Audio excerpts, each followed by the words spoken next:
Bienvenue, cher créateur de réalité. Ici William, et aujourd'hui j'ai l'immense plaisir de vous présenter la deuxième partie de la guérison par l'esprit de Joseph Murphy. Dans cette partie 2, Joseph nous parle en profondeur du principe curatif de l'esprit universel. Vous l'entendrez aborder des sujets comme l'hypnose, la guérison à distance, la méthode scientifique de la prière, et bien plus encore. Cet ouvrage est une vraie mine d'or pour celui ou celle qui désire maîtriser l'art de la guérison et de la création de réalité. J'aimerais tous vous remercier pour vos beaux commentaires sur la dernière partie et pour vos belles publications dans le groupe Facebook des créateurs de réalité. Ça me rend extrêmement heureux. Sans plus tarder, voici la deuxième partie de Joseph Murphy. Les guérisons par l'esprit dans les temps modernes. Changez votre façon de penser et établissez de nouveaux plans. Sachez qu'il existe toujours une solution à chaque problème. Chacun s'intéresse à la guérison du corps humain. Qu'est-ce qui guérit? Où se trouve cette puissance curative? Voilà les questions que chacun se pose, et voici la réponse. Cette puissance curative est dans le subconscient de chaque personne, et un changement d'attitude mentale de la part du malade libère cette puissance. Aucun praticien de la science mentale ou religieuse, aucun psychologue ou psychiatre, aucun médecin n'a jamais guéri un malade. Un vieux dicton dit « Le médecin panse la plaie, mais Dieu la guérit ». Le psychologue, le psychiatre, s'emploie à supprimer les blocages mentaux afin que le principe curatif puisse être libéré, rendant le malade à la santé. De même, le chirurgien supprime les blocages physiques, permettant ainsi au courant curatif de circuler normalement. Aucun médecin, aucun chirurgien, aucun praticien de la science mentale ne revendique la guérison du malade. La seule puissance curative est appelée de bien des noms. La nature, la vie, Dieu, l'intelligence créatrice et la puissance subconsciente.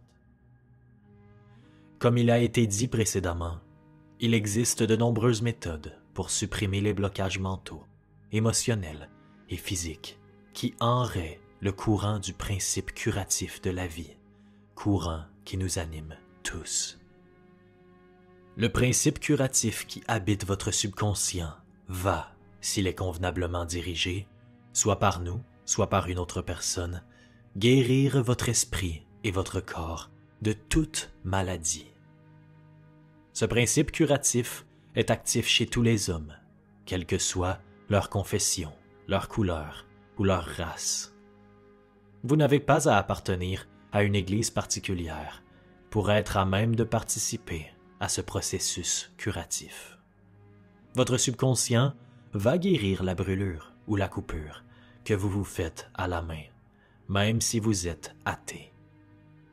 La thérapeutique mentale moderne se fonde sur la vérité selon laquelle l'intelligence et la puissance infinie de votre subconscient répondront selon votre foi. Le praticien de la science divine suit l'injonction de la Bible, c'est-à-dire qu'il entre dans sa chambre et ferme la porte, ce qui signifie qu'il apaise son esprit, se détend, se laisse aller et se met à penser à l'infinie puissance curative qui est en lui. Il ferme la porte de son esprit à toute distraction extérieure ainsi qu'aux apparences, puis, tranquillement et positivement, il confie sa requête, son désir à son subconscient, prenant conscience de ce que l'intelligence de son esprit va lui répondre selon ses besoins particuliers. La chose la plus merveilleuse à savoir est celle-ci. Imaginez le résultat que vous souhaitez et sentez-en la réalité. L'infini principe de toute vie va répondre à votre choix conscient, à votre requête consciente. Voilà quelle est la signification de ces paroles. Croyez que vous avez reçu et vous recevrez. C'est ce que fait le savant moderne qui pratique la thérapeutique de la prière. Un seul principe curatif. Il n'y a qu'un seul principe curatif, universel, agissant à travers tout ce qui constitue l'univers. Le chat, le chien, l'arbre, l'herbe, le vent, la terre, car tout vit. Ce principe de vie opère dans tout le règne animal, le règne végétal, le règne minéral en tant qu'instinct et loi de croissance. L'homme est conscient de ce principe de vie et il peut consciemment le diriger afin qu'il soit pour lui une bénédiction infinie. Il y a maintes démarches, techniques et méthodes différentes pour exploiter cette puissance universelle, mais il n'y a qu'un seul principe curatif, qui est la foi, car il vous est fait selon votre foi. La loi de la croyance. Toutes les religions représentent des formes de croyances, et ces croyances s'expliquent de bien des façons. La loi de la vie est croyance. Que croyez-vous au sujet de vous-même, de la vie, de l'univers?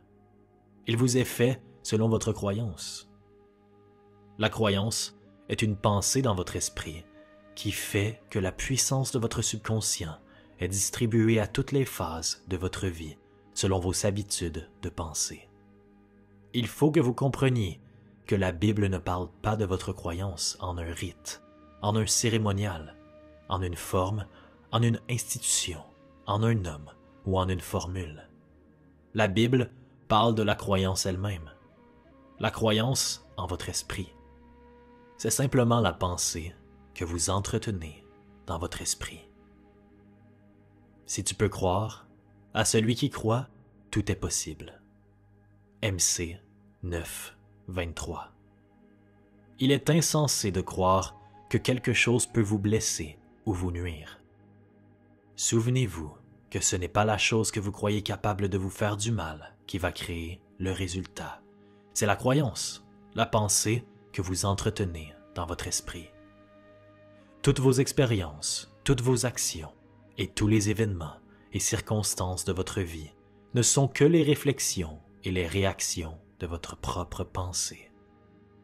La thérapeutique de la prière, c'est la combinaison scientifiquement dirigée des fonctions du conscient et du subconscient. La thérapeutique de la prière, c'est la synchronisation harmonieuse et intelligente des fonctions du conscient et du subconscient de l'esprit, spécifiquement dirigée vers un but défini.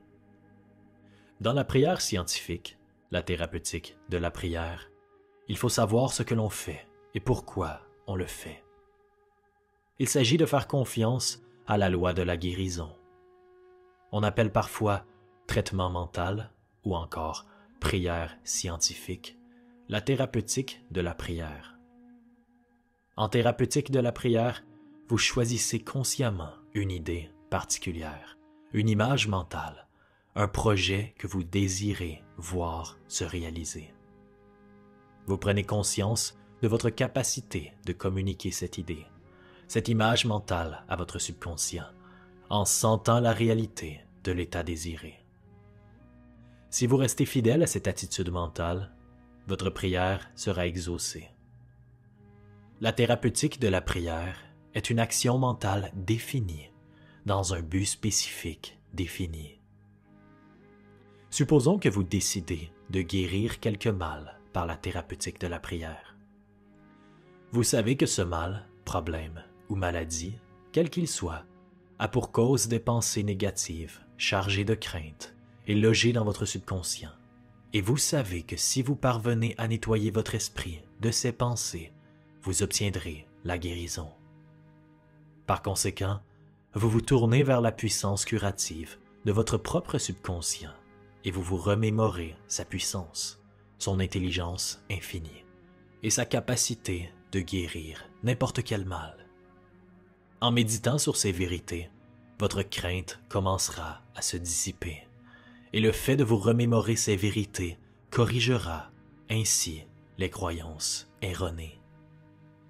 Vous rendez grâce pour la guérison dont vous êtes sûr qu'elle vient, et puis vous détournez votre esprit de votre mal, jusqu'à ce que vous vous sentiez poussé, au bout d'un certain temps, à prier de nouveau. Tandis que vous priez, vous refusez absolument de donner du pouvoir aux conditions négatives et d'admettre un seul instant que la guérison ne s'accomplira pas. Cette attitude d'esprit entraîne l'union harmonieuse du conscient et du subconscient, ce qui a pour résultat de libérer la puissance curative. La guérison par la foi, ce qu'elle signifie et comment, si elle est absolue, elle agit. Ce qui est communément appelé guérison par la foi n'est pas la foi dont parle la Bible, mais la connaissance de l'interaction entre l'esprit conscient et le subconscient. Celui qui guérit par la foi guérit sans aucune connaissance véritable des pouvoirs et des forces dont il s'agit. Il dira qu'il possède un don spécial pour guérir. C'est la foi aveugle, absolue, que le malade accordera à ses pouvoirs qui donnera des résultats. Les guérisseurs traditionnels, dans plusieurs parties du monde, font appel à la danse, à des incantations et à l'invocation des esprits. La guérison peut être obtenue en touchant des reliques de saints, en portant certains vêtements, en allumant un bâton d'encens ou une chandelle ou en buvant une infusion d'herbe. Toute méthode qui vous fera passer de la crainte et du souci à la foi et à l'espoir vous guérira. Beaucoup de personnes veulent que, puisque leur théorie personnelle produit des résultats, elle soit la seule vraie. Nous avons expliqué dans le présent chapitre pourquoi il ne peut en être ainsi. Pour illustrer la manière dont opère la foi, souvenez-vous de ce qui a été dit au sujet du médecin autrichien Franz Anton Mesmer. En 1776, il déclara qu'il obtenait de nombreuses guérisons en passant sur ses malades des aimants artificiels. Plus tard, il rejeta ces aimants et énonça la théorie du magnétisme animal, fluide, qui remplit l'univers, mais qui agit surtout dans l'organisme humain. Mesmer affirmait que ce fluide magnétique émanait de lui, se transmettait à ses malades et les guérissait. Les gens se pressaient chez lui et de merveilleuses guérisons se produisaient. Mesmer se fixa à Paris et le gouvernement français désigna une commission composée de médecins et de membres de l'Académie des sciences, parmi lesquels se trouvait Benjamin Franklin, pour examiner ces guérisons obtenues par Mesmer. Le rapport de cette commission admit les faits principaux revendiqués par Mesmer, mais elle maintint qu'aucune évidence ne prouvait l'exactitude de sa théorie du fluide magnétique et conclut que les effets étaient dus à l'imagination du malade. Peu après, Mesmer fut exilé. Il mourut en 1815. Peu après, le docteur Braid de Manchester entreprit de démontrer que le fluide magnétique n'était pour rien dans les guérisons du docteur Mesmer.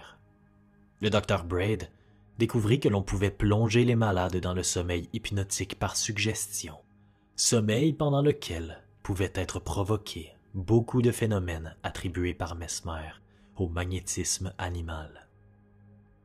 Vous comprenez que toutes ces guérisons étaient indubitablement produites par l'imagination active des malades, stimulée par une puissante suggestion de santé faite à leur subconscient. Tout cela pouvait être appelé foi aveugle, car, à cette époque, on ne savait pas comment ces guérisons se produisaient.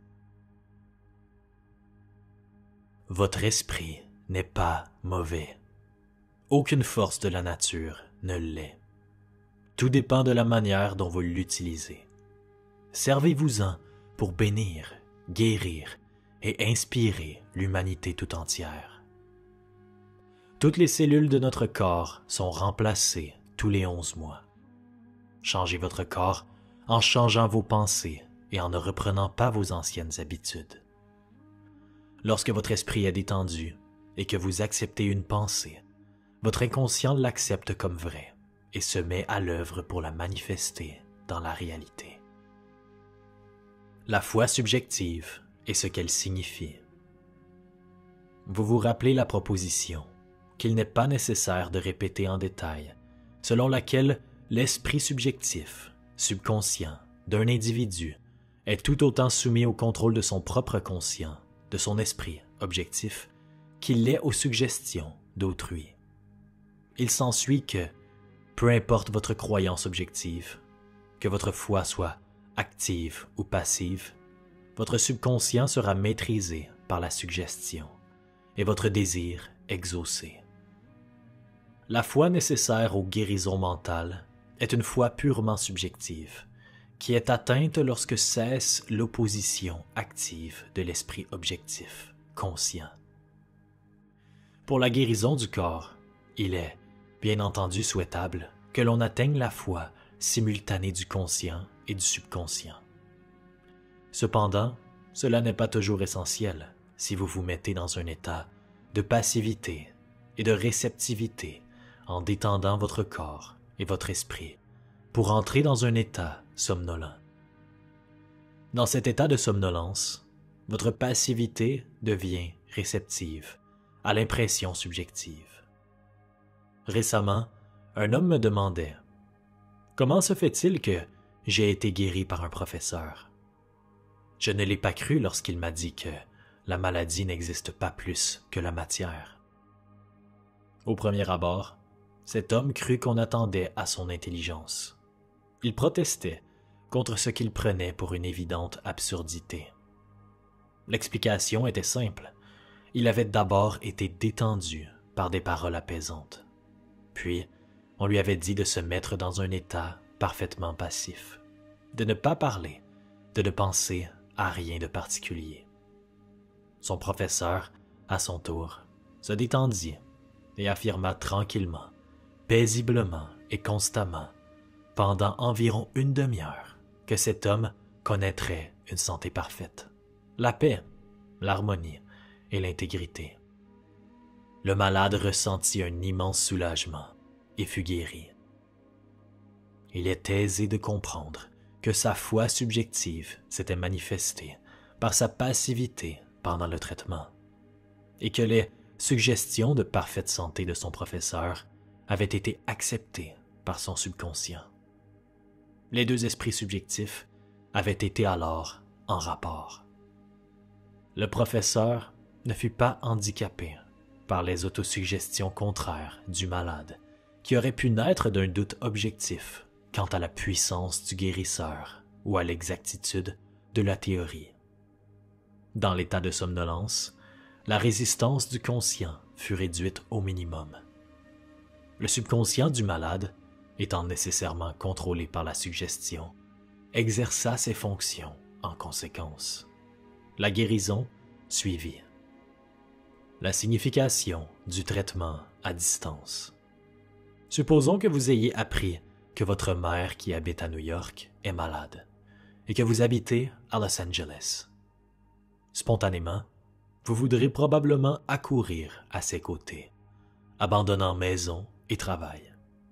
Mais si cela s'avère impossible, est-ce que cela signifie que vous devrez renoncer à mettre la force de votre foi au service de votre mère afin de l'aider à guérir? Non, vous ne serez peut-être pas présent physiquement, mais vos prières se rendront jusqu'à elle. C'est le Père qui réside en nous qui accomplit le travail. Il n'existe qu'un seul esprit créateur. L'aspect créateur de l'esprit est à votre service. Il suffit de nourrir des pensées de santé parfaite et d'harmonie, et la réponse suivra automatiquement. Cette représentation intérieure, agissant à travers le subconscient, opère aussi à travers le subconscient de votre mère, car il n'y a qu'un unique esprit créateur.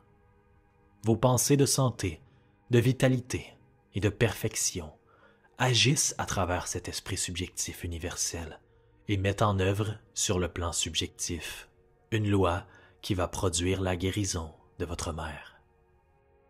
Dans le principe spirituel, il n'y a ni temps ni espace. C'est ce même esprit qui opère en votre mère, où qu'elle soit. En réalité, il n'y a pas de traitement à distance, par opposition au traitement en personne, car l'esprit universel est omniprésent. Ce n'est pas que vous vous efforciez de projeter ou de maintenir une pensée. Votre traitement est un mouvement conscient de votre pensée, et à mesure que vous prenez conscience des qualités de santé, de bien-être et de détente, ces qualités vont ressusciter en votre mère. Les résultats heureux se produiront. Voici un exemple parfait de ce qu'on appelle le traitement à distance. Récemment, une personne qui écoute notre émission de radio à Los Angeles pria comme suit pour sa mère qui se trouvait à New York et qui souffrait de thrombose coronaire.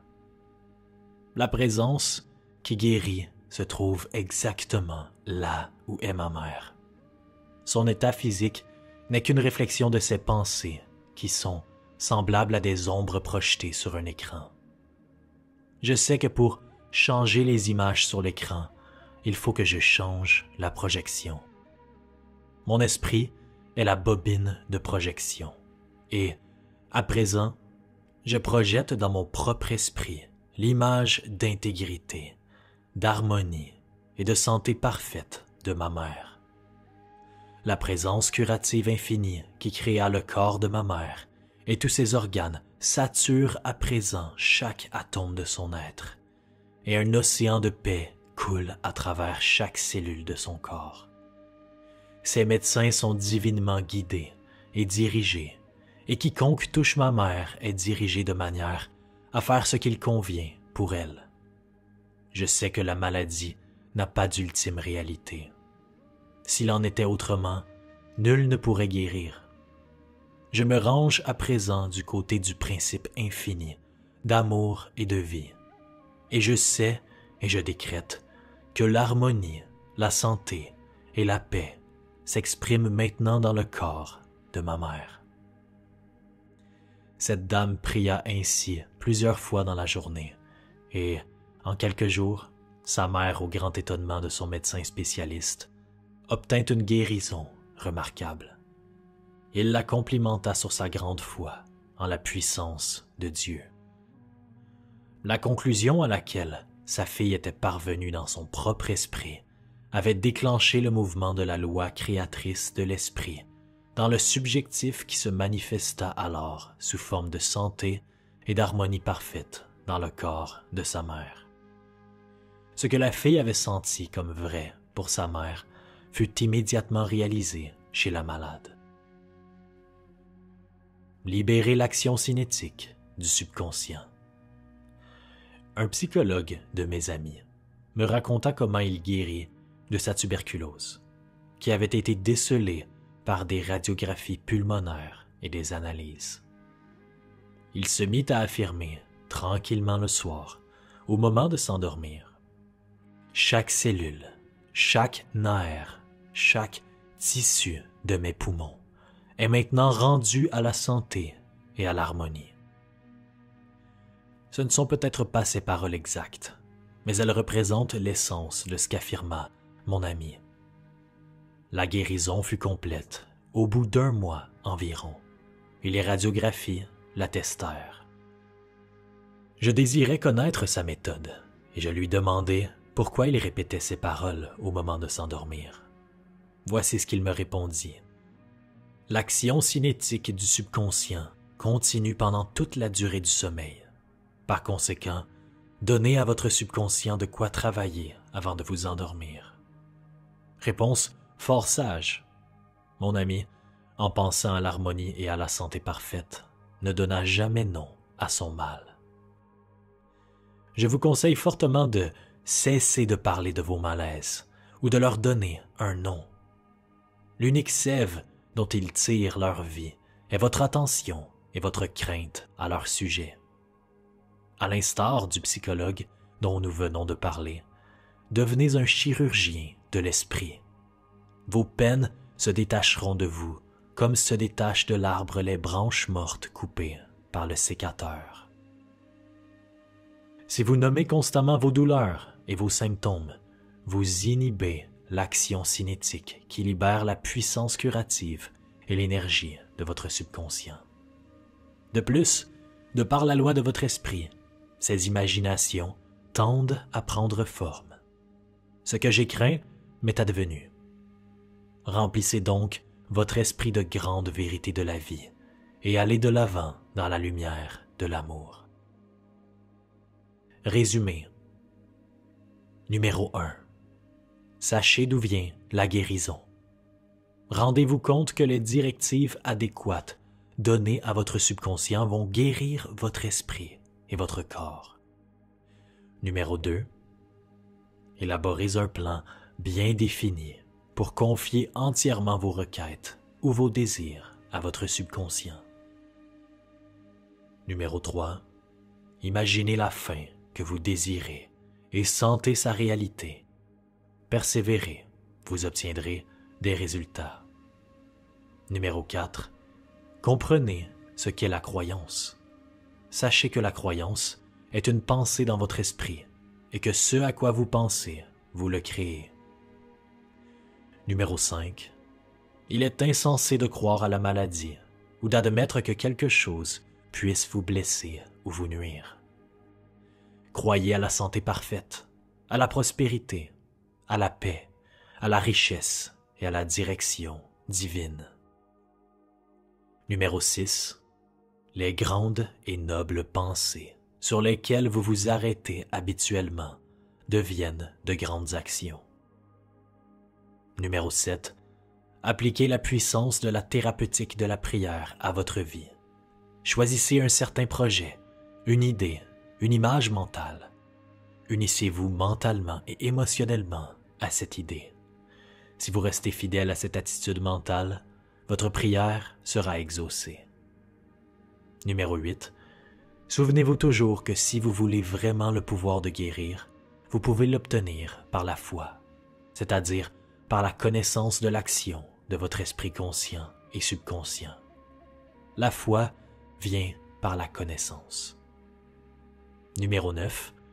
La foi aveugle signifie que l'on peut obtenir des résultats dans la guérison sans posséder la connaissance scientifique des pouvoirs et des forces en cause. Numéro 10. Apprenez à prier pour ceux de vos bien-aimés qui sont malades. Tranquillisez votre esprit et vos pensées de santé, de vitalité et de perfection, agissant à travers l'unique esprit subjectif universel, seront ressenties et se manifesteront dans l'esprit de votre bien-aimé. Lorsque vous dormez, il n'existe aucun conflit entre l'esprit conscient et le subconscient. Avant de vous endormir, imaginez à maintes reprises que vos désirs sont exaucés. Dormez en paix et éveillez-vous dans la joie. Les techniques de guérison mentale. La loi de la vie et la loi de l'esprit ne sont qu'une seule et même loi. Une croyance n'est ni plus ni moins qu'une pensée. Ne croyez pas en des choses qui vous font du tort ou qui vous blessent. Croyez au pouvoir de votre subconscient de vous guérir, de vous inspirer, de vous donner des forces et de vous faire prospérer. Il vous sera fait selon ce que vous croyez. Un ingénieur a, pour construire un pont ou un moteur, une technique et un procédé. Pareil à l'ingénieur, votre esprit aussi a une technique pour gouverner, contrôler et diriger votre vie. Il faut que vous compreniez que les méthodes et les techniques sont primordiales. L'ingénieur en chef qui construisit le Golden Gate Bridge connaissait les principes mathématiques, les tensions et les résistances. Il s'était fait une image du pont idéal qu'il avait à construire sur la baie. Enfin, il eut à appliquer des méthodes qui avaient fait leurs preuves. Les principes furent mis en œuvre jusqu'à ce que le pont prenne forme et que nous puissions le traverser dans nos voitures. Il existe aussi des techniques et des méthodes grâce auxquelles vos prières sont exaucées. Si votre prière reçoit une réponse, il y a un moyen par lequel elle la reçoit. Et ce moyen est scientifique. Car rien ne se produit par hasard. Notre monde est un monde basé sur des lois et sur un ordre. Dans ce chapitre, vous trouverez des techniques pratiques pour nourrir et pour développer votre vie spirituelle. Vos prières ne doivent pas rester en l'air comme des ballons. Elles doivent accomplir quelque chose dans votre vie. Lorsque nous analysons la prière, nous découvrons qu'il y a maintes approches et maintes méthodes. Nous ne nous intéresserons pas dans ce livre aux prières formalistes, rituelles des services religieux. Celles-ci ont une place importante dans les cultes de groupe. Nous nous intéressons ici aux méthodes de la prière personnelle, telle qu'elle est appliquée dans la vie quotidienne et aux façons de s'en servir pour aider les autres. La prière est la formulation d'une idée au sujet de la chose que nous désirons accomplir. La prière, c'est le désir sincère du cœur. Votre désir, c'est votre prière. Elle émane de vos besoins les plus profonds, révèle ce que vous voulez dans la vie. Bienheureux ceux qui ont faim et soif de justice, car ils seront rassasiés. La prière, c'est cela, véritablement. La faim et la soif de paix, d'harmonie, de santé, de joie et de toutes les autres bénédictions. Le passage du conscient à l'inconscient. Cette technique consiste essentiellement à faire en sorte que le subconscient reçoive la requête que lui adresse l'esprit conscient. Une des façons les plus simples d'y parvenir consiste à utiliser ce que j'appelle la technique du passage. Il s'agit essentiellement de convaincre le subconscient de prendre votre requête en charge grâce à l'action concertée de l'esprit conscient. Ce passage du conscient au subconscient s'accomplit mieux lorsque vous êtes dans un état proche du rêve. Soyez convaincu que votre subconscient est l'intelligence et le pouvoir infini. Pensez calmement à ce que vous désirez. Imaginez que votre désir se réalise à partir de maintenant. Soyez comme la petite fille qui avait un très mauvais rhume, accompagnée d'une angine. Elle déclara fermement à maintes reprises: « Il s'en va maintenant, il s'en va maintenant. » Il disparut en effet au bout d'1 heure environ. Servez-vous de cette technique avec la plus grande simplicité et même avec naïveté. Votre subconscient acceptera vos projets. Si vous construisiez une maison pour votre famille, vous prendriez un intérêt extrême au plan de votre architecte et vous insisteriez pour que l'entrepreneur se conforme à ses plans. Sachant que l'avenir de votre maison dépend de la qualité des matériaux que vous utiliserez pour la construire, vous ne choisirez que des matériaux de première qualité. Ciment, isolant, câblage électrique, toit, etc. Que faites-vous de votre maison et de vos plans mentaux pour votre bonheur et votre abondance? Tout ce qui entre dans votre vie dépend de la nature des matériaux dont vous vous servez pour la construction de votre demeure mentale. Si vos plans mentaux sont pleins de peur, de soucis, d'anxiété et de pénurie, et si vous êtes déprimé, plein de doutes et de cynisme, alors la texture du matériau mental que vous tissez dans votre esprit se manifestera sous la forme d'un accroissement de labeur, de soucis, de tension, d'anxiété et de limitation de toutes sortes. L'activité fondamentale par excellence et de plus grande portée dans la vie est celle que vous élaborez à chaque heure du jour dans votre esprit. Pour être silencieuse, votre parole n'en est pas moins réelle. Sans cesse, vous construisez votre demeure mentale, et votre pensée et votre imagerie mentale constituent vos plans. D'heure en heure, d'instant en instant, vous pouvez élaborer la santé radieuse, le succès et le bonheur au moyen des pensées que vous entretenez, des idées que vous accueillez, des croyances que vous acceptez et des scènes que vous répétez dans le studio secret de votre esprit. Ce majestueux édifice, dans la construction duquel vous êtes perpétuellement engagé, c'est votre personnalité, votre identité, sur le plan visible, toute l'histoire de votre vie sur cette terre. Refaites vos plans. Construisez silencieusement en prenant conscience de la paix, de l'harmonie, de la joie et de la bonne volonté dans le moment présent. En méditant sur ces choses-là, en les revendiquant, votre subconscient acceptera votre nouveau plan et manifestera ses qualités dans votre vie. On les reconnaîtra à leurs fruits. L'art et la science de la vraie prière. Le terme « science » signifie la connaissance coordonnée, classée et systématisée. Pensons à la science et à l'art de la vraie prière par rapport aux principes fondamentaux de la vie et aux techniques et démarches au moyen desquelles ils peuvent devenir manifestes dans votre vie, ainsi que dans la vie de tout être humain lorsqu'il les applique fidèlement.